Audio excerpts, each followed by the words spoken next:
Professor Jones, thank you very much for joining our interview series. Let me start right away with the first question. How has trade policy been strategically deployed by Donald Trump as a tool of electoral mobilization? To what extent has the administration's populist trade rhetoric succeeded in forging a durable political coalition that bridges economic grievances and cultural identity politics? Well, as I tried to communicate in my book, Trump definitely used trade as a strategic element of his electoral platform. But I think it needs to be understood in the context of other grievances that he exploited. Most recently, in the last election, last November, things that we might call cultural ones. Obviously, immigration was a major concern among many Americans. Also, inflation was too high, although it really wasn't as high as it really wasn't the problem that Trump had portrayed it as. Nonetheless, he had a promise of bringing prices down. So these were things, and there was also issues of cultural concern. For example, transgender politics in the United States, which became a much larger issue than I think it deserved. But what Trump has managed to do is to create a package in which trade plays an integral role in identifying an elite, the globalist elite, which is responsible for many of our problems. So to the extent that he successfully did that, he went beyond his base of very, let's say, very enthusiastic and passionate followers to include people who were concerned about other things. There was a broader concern with our borders, for example. Nonetheless, he had also found it necessary to cut off any attempts by Congress to solve that problem before the election so that he would continue to have that big issue as part of his platform. So my focus on trade has always been that it's part of a larger, perhaps psychological set of issues that allows a candidate like Trump to say, look at immigration and what a problem it is. Well, trade is a very similar thing. Globalists have destroyed American manufacturing, just as the immigrants have come in and polluted our population with foreign, unfamiliar, non-American elements. So these things come together. Trade, as it turns out for Trump, is a very important part of his populist agenda. It's not. I don't see that as a general populist tendency. Most of the other countries I studied in my book had governments led by populists, but then many of them were small open economies who did not have the power to use trade as a weapon in their populist platforms. For example, Israel, which is, has a populist government, but being a small open economy is basically pretty free trade. You're not going to see the same railing against the WTO and so forth from countries like that you did from Trump. But now we have the situation, just to say, you were asking if this is a viable coalition. I think that remains to be seen because Trump has not kept his promises on bringing inflation down. The immigration problem has settled down, but now he tends to be focusing more on that, well, as much on that as on his tariffs, for example, in deporting, for example, the Venezuelans to El Salvador, something that is constitutionally very questionable, probably illegal.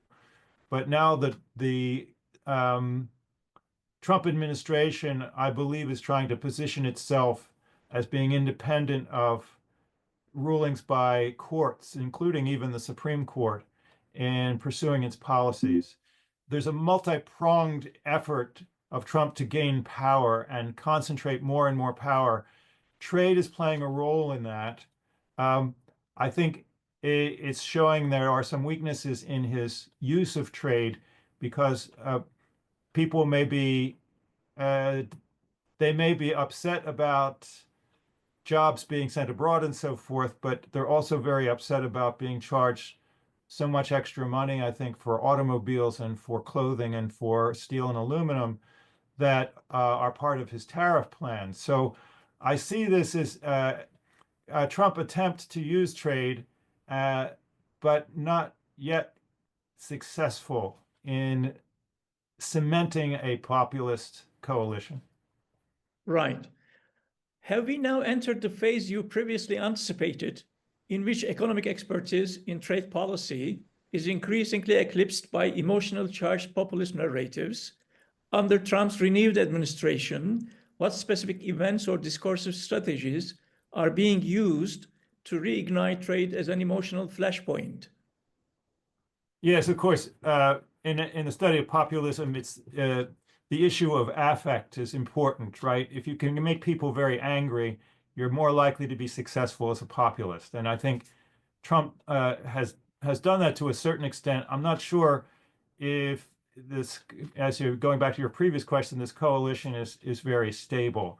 But for trade, this is something that, of course, as an economist, I've always lamented is the idea that a trade balance or a trade imbalance is a cause for tariffs.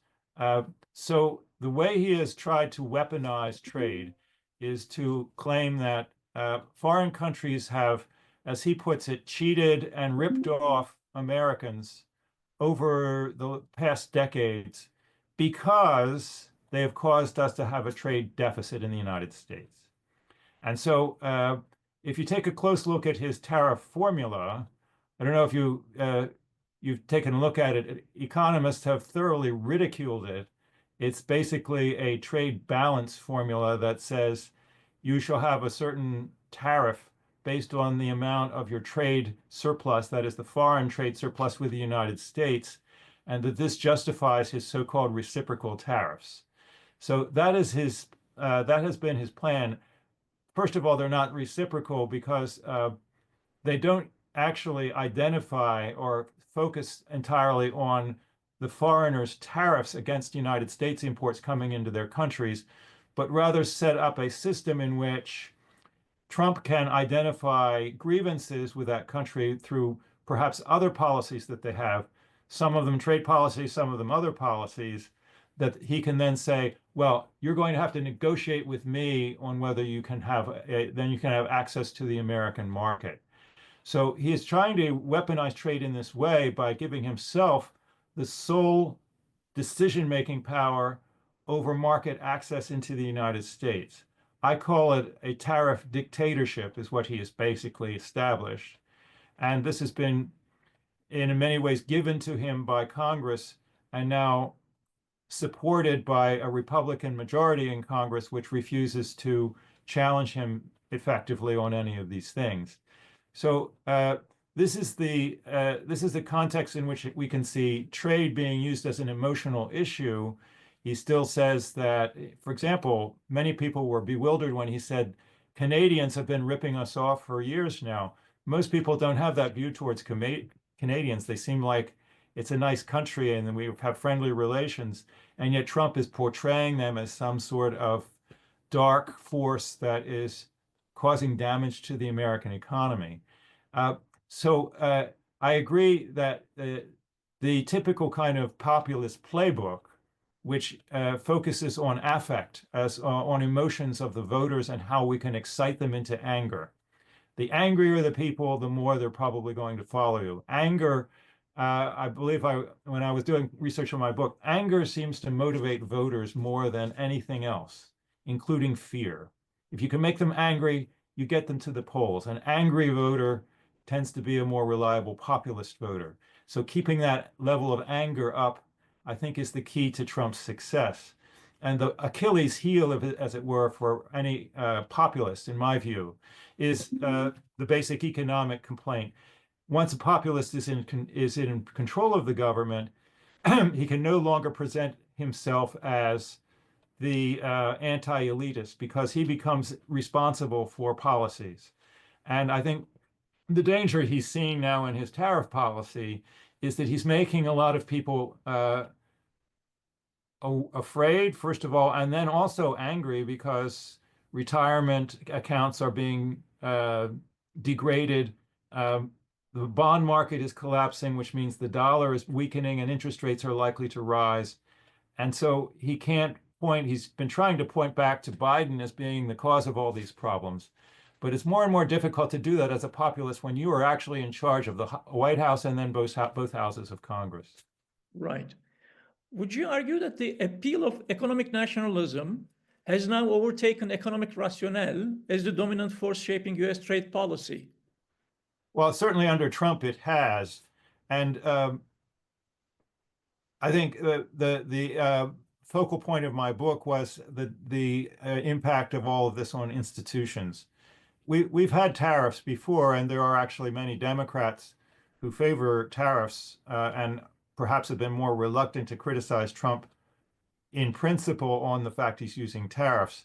My argument has ever since these new tariffs have begun, is that whether or not you like tariffs, it's probably not advisable to put all of our tariff policy into the concentrated power of one single man who can change them whenever he wants, for whatever reason he wants, using the excuse that he's using, which is an Emergency Economic Powers Act, that many people are now arguing is not legal because the premise of it is that there's a national emergency that now presumably requires tariffs for its solution.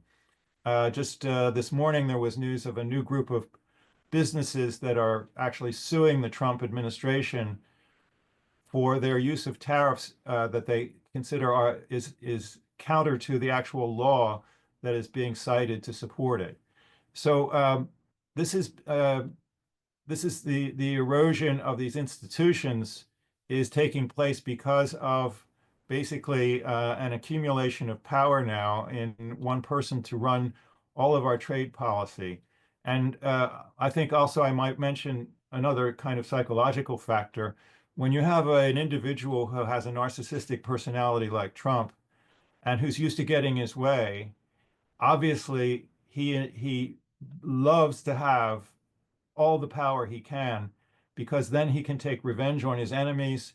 He can force people to come and beg him for either forgiveness or some access to the market that they can perhaps facilitate through paying him favors or submitting to some of his demands, whether that be buying more American goods, perhaps having a bilateral trade agreement which would guarantee American exports and minimize the other countries' exports to the United States. So all of this is in many ways about power. And Trump has managed to do that. And I hear many people have been calling for Congress to step up and retake basically the control that the Constitution of the United States gives to Congress, which is in Article 1, Section 8, control and management of United States trade policy, commercial policy. So this is where the institutional element becomes important, and it's one in which I think where the battle will be fought. Right. Are we now witnessing the culmination of what you have described as delegitimization of trade institutions in US politics? If so, what are the broader implications of continued US disengagement from multilateral trade frameworks for global economic stability and governance? Well, certainly as long as Trump is president, we're not going to see much of the WTO in any US trade policy. Already, as I've documented in my book, and now I'm more recently documented in my commentaries on his tariff policy, he's done away with a most favored nation rule, which is a major institutional element of the WTO. He's done away with tariff binding, which is another rule in the WTO that has everyone agreeing to keep their tariffs and not to arbitrarily raise them. So these, of course, stand in the way of Trump's pursuit of power.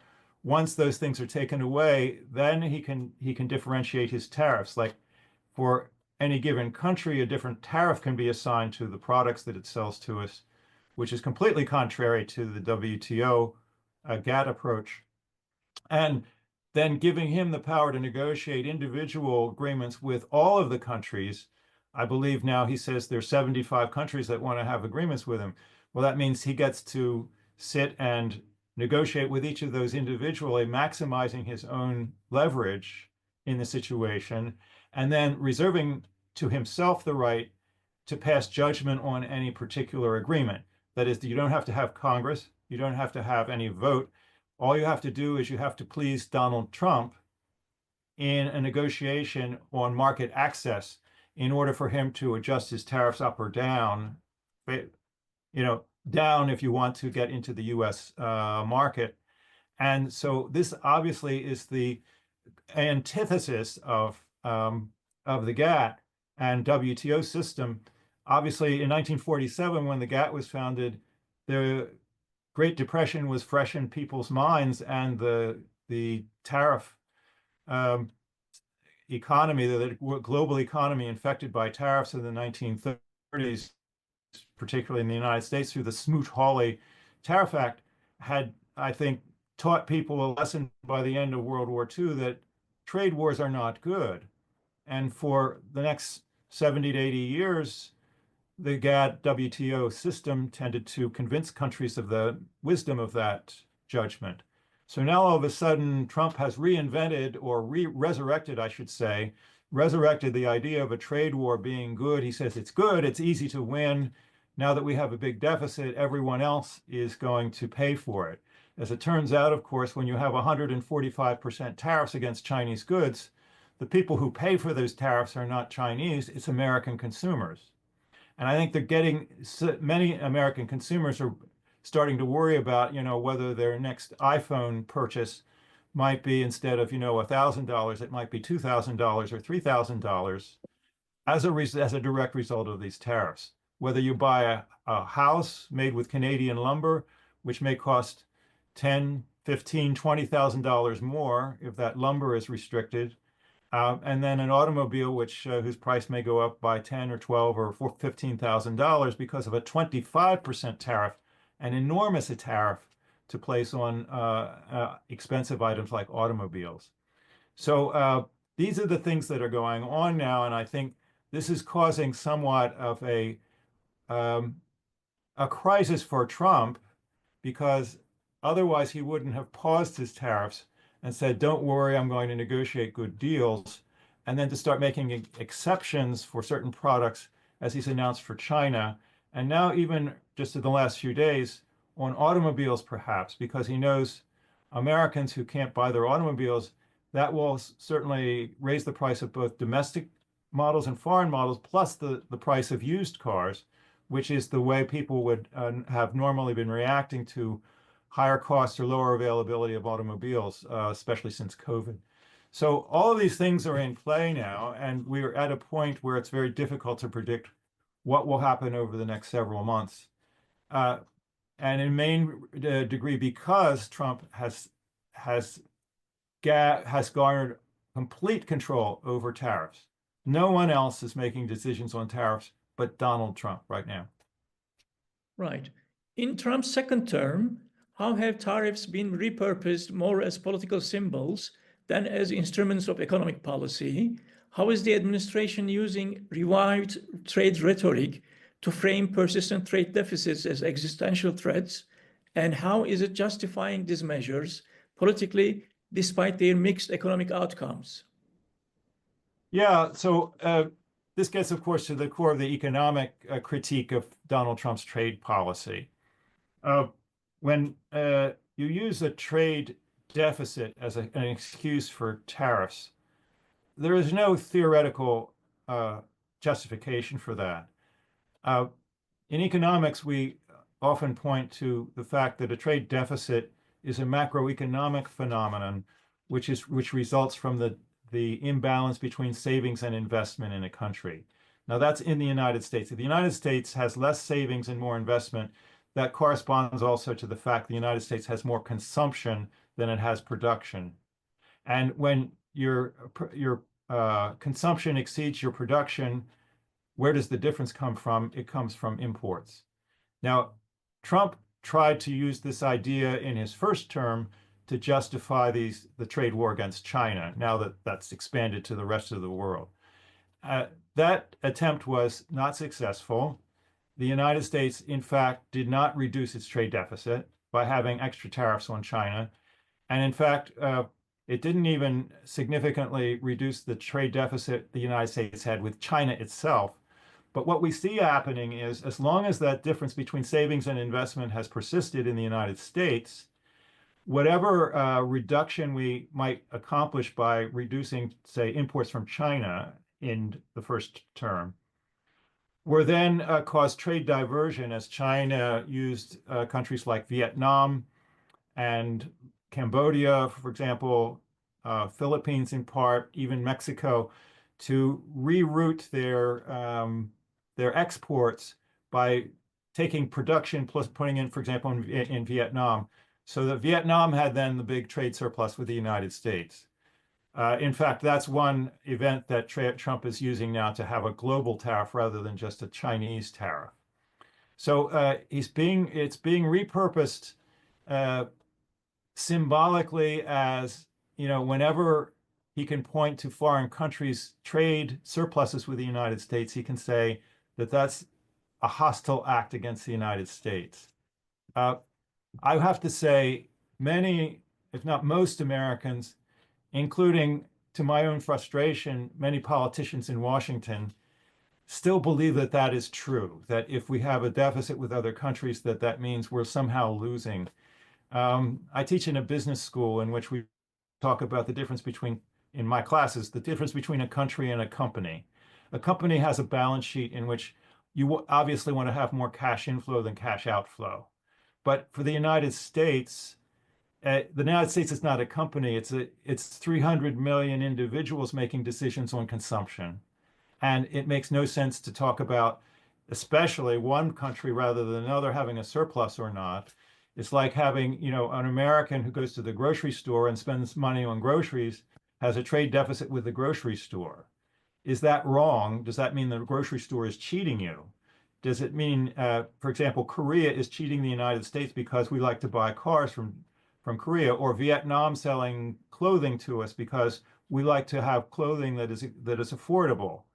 All of these things, if you think through them, as we try to do as economists, and explain that the trade deficit is not a sign of economic weakness, first of all, and not a sign of existential threat, as Trump has often portrayed it, not a sign of cheating or of ripping off Americans because we have chosen to buy Canadian lumber to build our houses at a cheaper price than we would if we used American lumber, that this is not a sign of American weakness, but in fact, in many ways, of American strength. So yet, to the extent that Trump has been able to convince people of this, he's been successful. But then the bottom line comes home, as we might say, the chickens come home to roost when Americans are forced to pay higher prices for everything, and people look at the stock market falling because of this. By the way, the stock market is globalized, something that Trump can't change. And the bond market is globalized, something that Trump cannot change. He's trying to change the domestic economy so that it is not globalized in terms of production. But then he also has the problem of explaining how long it's going to take to reshore all of these things that will, rejuvenate American manufacturing, and will be making shoes and clothing and, nails and, all these other goods that we're importing right now. It's going to take, he says, well, it'll all happen in 6 months, or it might happen in 2 years. In 2 years, you can't accomplish this. And I think many Americans are starting to think, when is this pot of gold at the end of the rainbow supposed to appear for us to pay back for all the pain we're going through now, or we will be paying for, by having higher prices, lower stock prices, less of a diminished reputation as a global power that comes through the strength of the dollar? All of these things seem to be now more and more distant. And I think that's why Trump has started to try and pause things and say, well, don't worry about it. We're going to take care of you in some way in the meantime. So yes, the the symbolic transformation has been attempted, but economic realities, I think, are difficult to avoid if you're in charge and you can no longer charge your predecessor with all of the, or give all of the fault to your predecessor in explaining away the problems. Right. What socioeconomic burdens are likely to be borne by ordinary citizens, both in the US and globally, as a consequence of the Trump administration's erratic and politically charged trade and tariff wars? How do these unpredictable policy shifts impact everyday economic security, particularly for vulnerable populations? Well, okay, so for the United States, certainly the big new element of trade policy analysis has been what we might call uncertainty analysis. In fact, now indexes of trade policy uncertainty have become a very prominent way of tracking the way that markets react to Trump's trade policies. Of course, the idea of the WTO was always to create stability. Everybody played by the rules. Everybody benefited by the rules. They included non-discrimination. They included tariff binding. And what that did was it made it easy for people to invest in trade-related activities. So if you wanted to sell to a country abroad, you could do that with the confidence that they were following WTO rules. And if you were an importer in the United States, you could count on the United States following WTO rules and not arbitrarily changing tariff policy to keep things out. There are exceptions that the WTO rules allow for anti-dumping and so forth, and everyone accepted them well. In fact, that might get to some of the other questions I saw on your sheet, which are how do we have a kind of embedded liberalism in our trade policy? But in this case, the socioeconomic damage is going to come certainly from higher prices, probably higher interest rates. As the rest of the world loses confidence in the United States economy, U.S. interest rates will go up. U.S. interest rates mean the higher likelihood of a recession and all that comes with that. For the rest of the world, we have, of course, the prospect of punitive tariffs against poor countries, Bangladesh, Vietnam, Cambodia, even some countries in like Lesotho in Africa. I saw the tariffs that were calculated for them were way out of proportion to what we might consider to be humanitarian. They have very few exports. I think Lesotho is at, or no, Madagascar, I think exports vanilla. And American trade officials are complaining that Madagascar does not import American automobiles. Okay, so if you believe that that's the way the world economy is supposed to work, Madagascar has to buy American automobiles before it can send us vanilla. That is so completely against the idea of comparative advantage that the socioeconomic problem that comes from that is from basically a collapse of a trading system which is supposed to be efficient. So the decrease in efficiency translates into economic pain for the rest of the world as well as for the United States. Now, if you want, starting from that point, other countries are starting to think differently about trade, I think. Canada and Europe have started to talk more seriously about trade agreements with each other. And there is now, I think, already there is some talk about countries outside the United States taking steps to recreate more multilateralism without the United States participation. That's obviously not going to be as good a trading system as when the largest country economically in the world is the leader of a trading system as it was for all of those decades after World War II. But we see now also in military alliances, with NATO being given the message, maybe you should start thinking more about local European military responsibilities. And then with the Ukraine war also being part of this, I see all of this as part of a bigger picture. The United States withdraw from engagement in global affairs. And there's going to be a price to be paid for that. American stability had great value.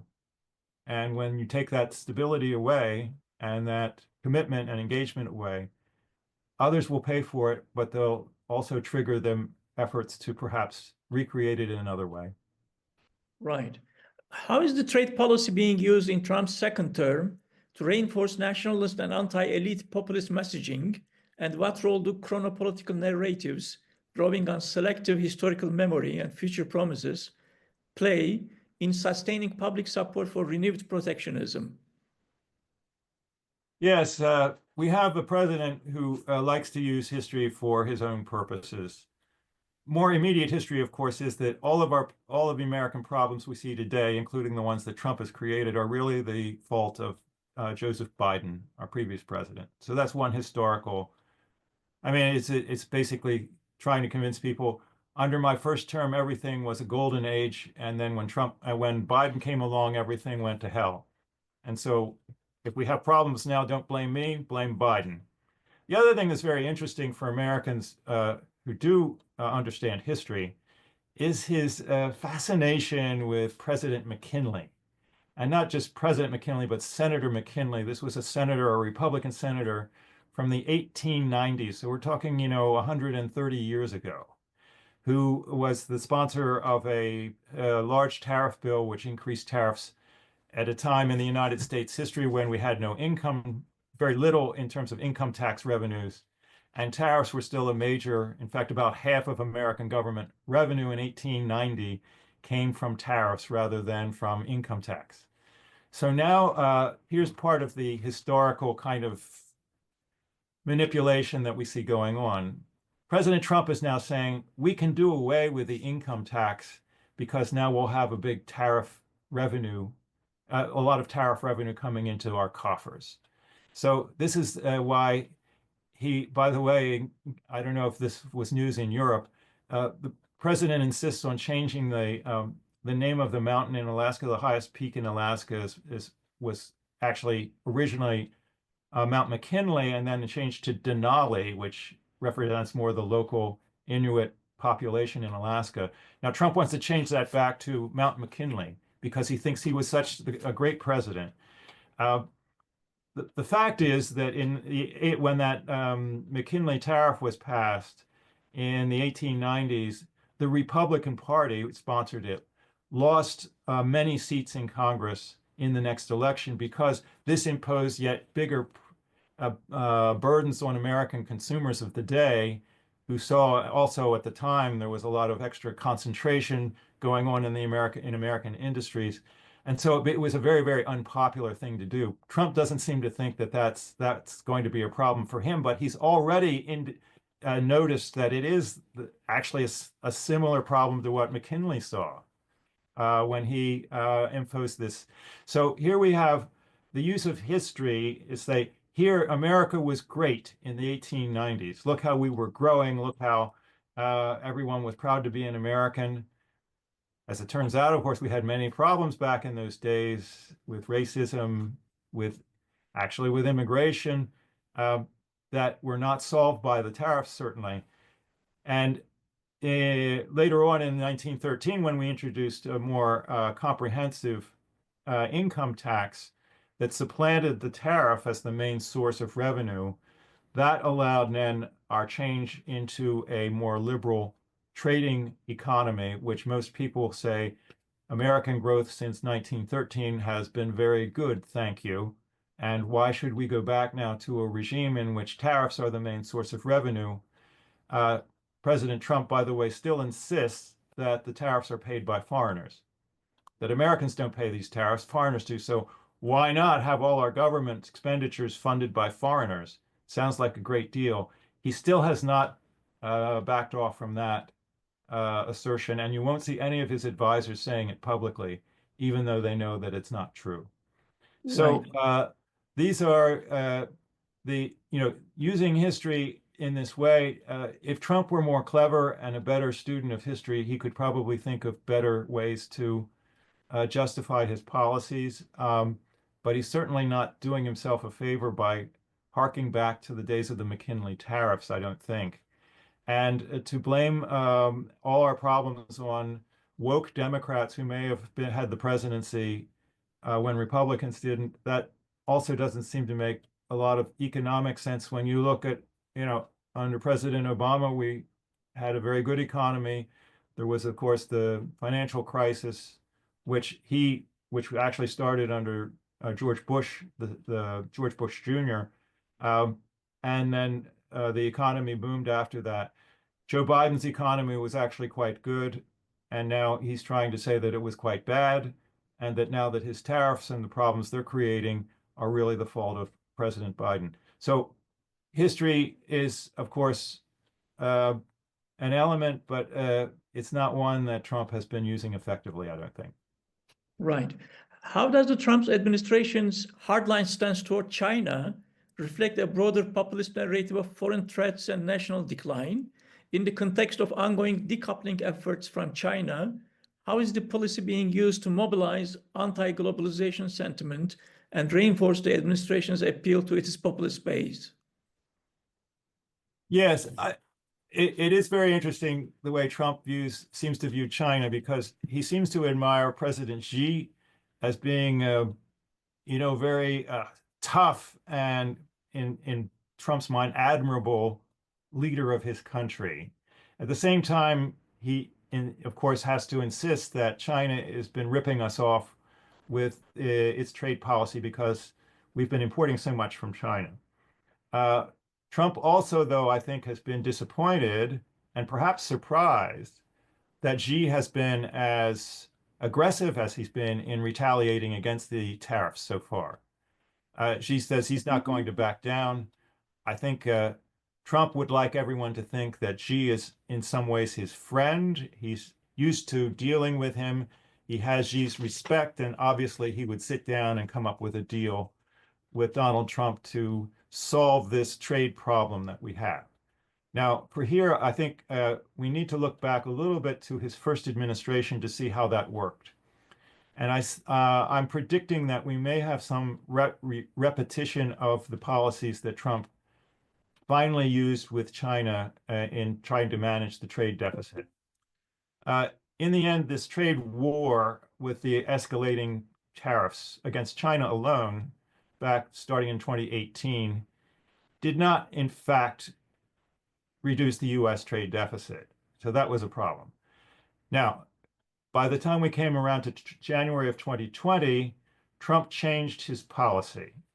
And he said, okay, we've won the trade war. He says we've won because we've gotten the Chinese now to agree to what turned out to be what we call in economics a counter trade agreement, a bilateral trade agreement in which China promises to import a certain amount or value of American goods, and then United States, would reduce its imports of Chinese goods. And so if that had worked, we would have perhaps, maybe we have trade of $900 billion. So we would have $450 billion coming in from China, $450 billion coming in from the United States each way. So the trade would be balanced. This was his grand phase one agreement with China. Now, a lot of problems with that.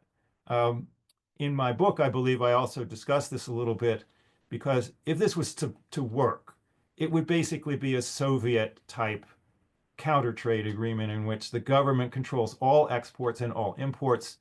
There's no longer any sort of free, like business-to-business exchange. Would also have to be government-to-government exchange. That's a big problem with it. It would violate, of course, many other aspects of the WTO, including non-discrimination and quantitative agreements, restrictions, and so forth. But the problem is that it never worked anyway. I think what the confounding factor here was COVID, because when the COVID crisis started, that pulled the plug on lots of trade internationally. And in the end, as it turns out, China did not comply with its promise to import more American goods. And it could legitimately claim that COVID was probably the cause for much of that.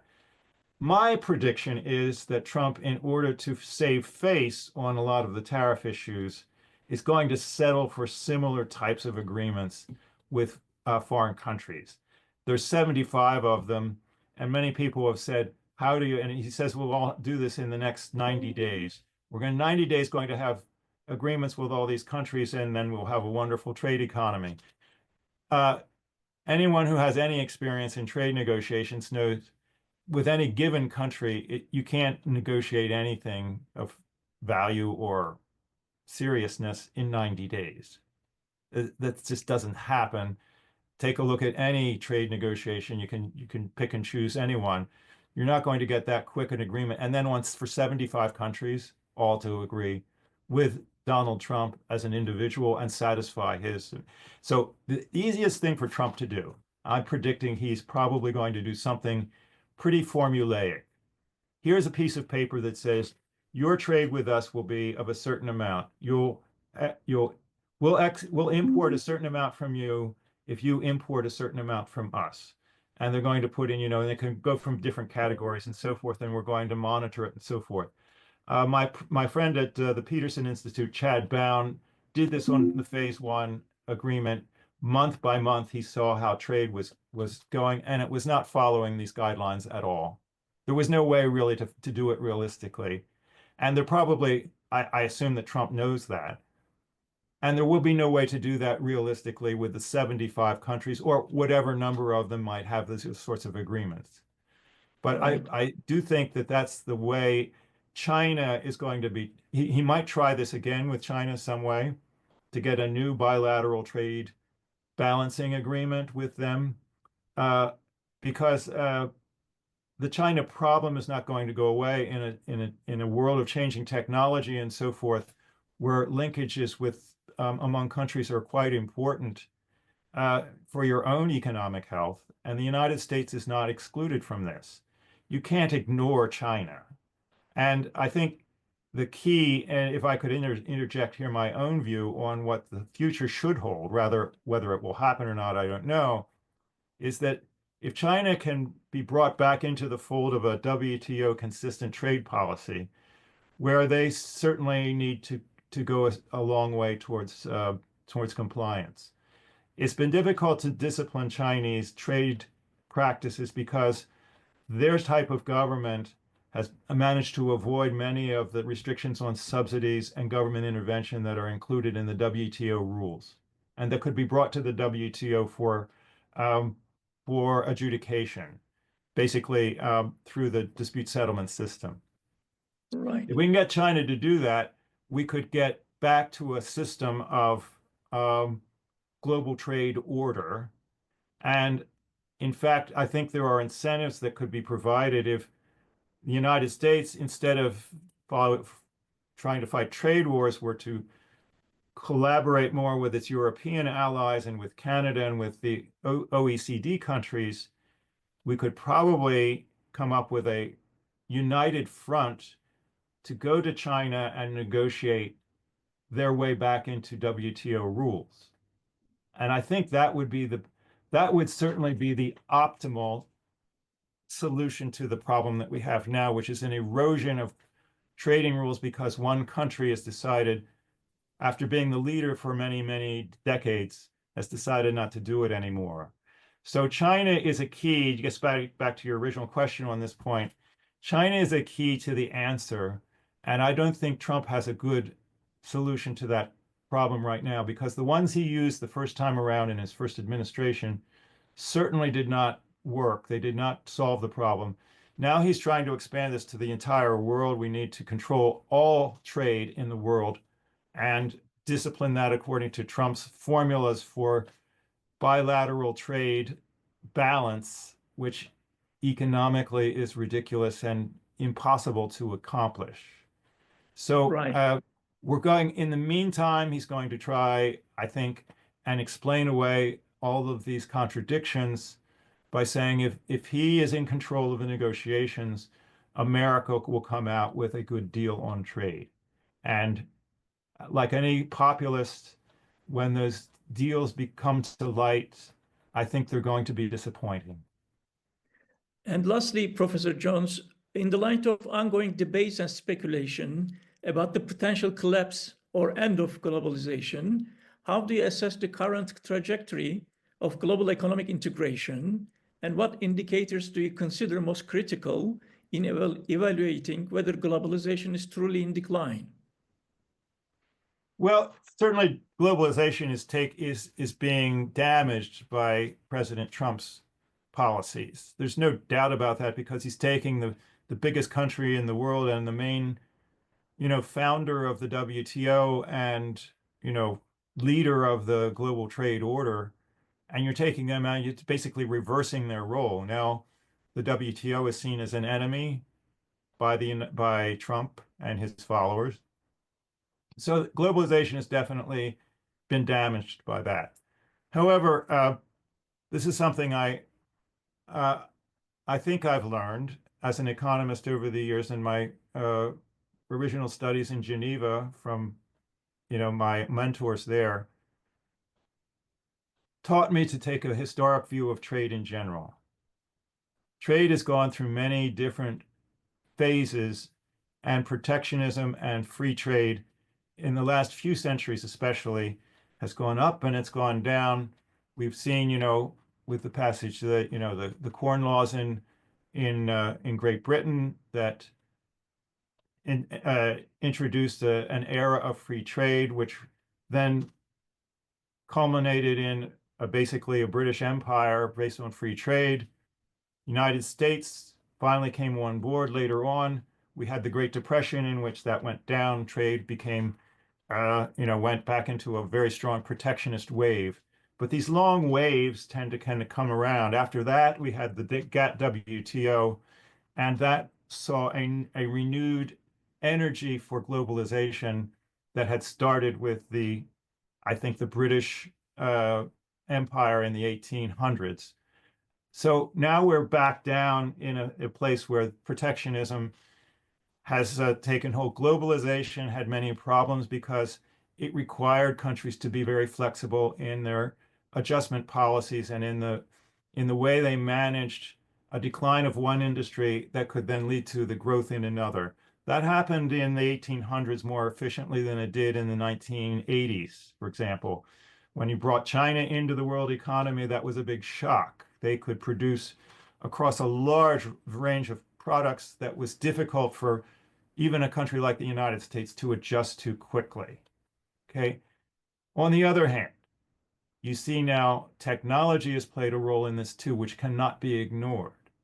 Will the United States go back to a country of cobblers and production line factory workers in the age of robotics and technologies and information that have caused revolutions in many industries and the establishment of all these supply chains? I think it all comes back to what Adam Smith said about the inherent human tendency to truck and barter. There's something about the way human beings deal with each other that values exchange and values specialization.